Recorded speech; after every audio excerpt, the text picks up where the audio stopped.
mentioned, right, that nothing is in isolation, right? It's never just, wait a second. Standing still, like, you know, and then just, I mean, I can do that, right? But, wait a second. Sometimes if I have to, I'll stop. Stepping, but also more importantly, hips and shoulders, hips and shoulders, hips and shoulders. And those that are training with me on a regular basis. You know, I talked about, well, why do we train modern versus traditional? Because remember, traditional was you just did this wheeling body thing for like 6 weeks. And I know I never explained to you what it was, I just told you to do it. And if you stuck around then later, you realize that everything we do is that. Traditional training was based on the idea that you'll either stick around or you won't, and I don't care. You'll either figure it out or you won't, I don't care. Since I feel like I'm a teacher in the modern sense, and I'm responsible for your learning, I want to present it to you in a way that makes it easier to understand, and also deals with your own limitations as a beginner, which is your expectation that you want to learn some cool stuff, and the fact that, you know, you don't want to get bored. But everything is this, hips and shoulders, hips and shoulders, hips and shoulders, wheeling body. And it teaches you to use your whole body. So for example, he grabs my neck, right? This is good, and I use this a lot because it creates opening, right? But honestly, give me a second. The most basic move, the first thing you were taught in traditional, wheeling body, takes it right off, right? Now, of course, remember I talked about when we talked about level 1 tearing, this will take it off, right? But then there's this disconnection and we're back to equal pain. So he grabs my neck, I come across. This also happens if you're trying to pluck and you just right on the wrong side. Now you can't do this, right? Well, you can, sort of. One of the secrets is to raise your shoulder because it makes it harder to hold, right? Because I'm giving you less surface area. Also, though, I'm kind of trapping your wrist. So, for example, when I turn, it can't get away, right? But I'm here, and then I'm using that hips and shoulders. And most of the time, it'll come off just because he doesn't want to break his arm. But notice where I am now. I've got this hand tight, and I'm here. There's a lot of follow-ups from here.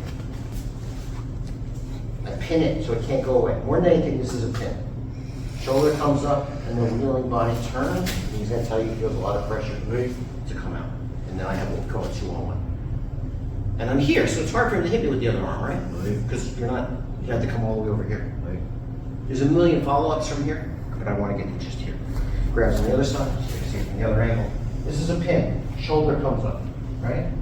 Because that kind of traps it. It also means that I'm putting a lot of pressure into you.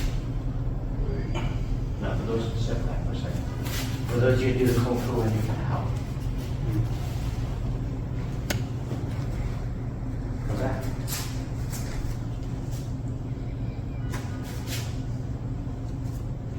Would that be nice if I did it fast? I just did it real slow. If I went, which is the way we do it in the form. This is also remembering that everything comes together. I always talk about the blades of the arm. Even if I don't break anything, that just hurts another, right? And here, it still hurts. It hurts. Pin and turn. Grab. Pin and turn. There's other things I could do, right? I can hit you. I can do bone, right? If you got the other leg forward. I can do the, you know, the Shuai with the bone combined, right? But let's just do the tear. Better enough, you grasp my neck. I have no stance, right? I'm not going to use my hands, right? All I'm going to do is turn my hands to shoulder. All right, it's hard to hold, right? Let's do this. I'm not doing anything. Just turn my hands to shoulder, right?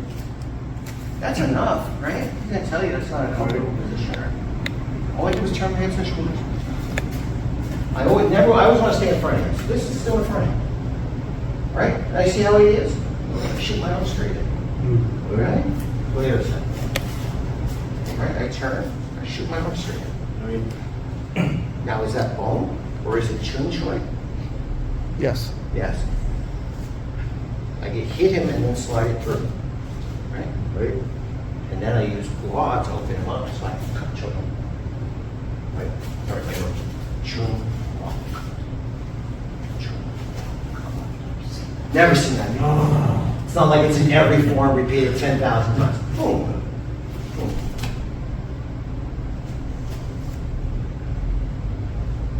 Okay, does that make sense? Right.